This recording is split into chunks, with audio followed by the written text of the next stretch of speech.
Hello everybody. So today we're going to talk about how to create an email campaign automation in Shopify Plus. So first thing, we got to go to marketing and then click on automations.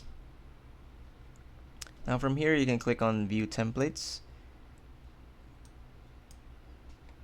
and just choose the template that you desire. There are a lot of templates over here, and once you click the ones you choose, you will see the automations. For example, this one. See here that there are triggers on each of the tags. Then once you click on it, and there are required apps over here that you need to install. So Shopify email is required on this one. And then once you're done with installing the app, just run the automation and you can edit it to your desire, and you're done.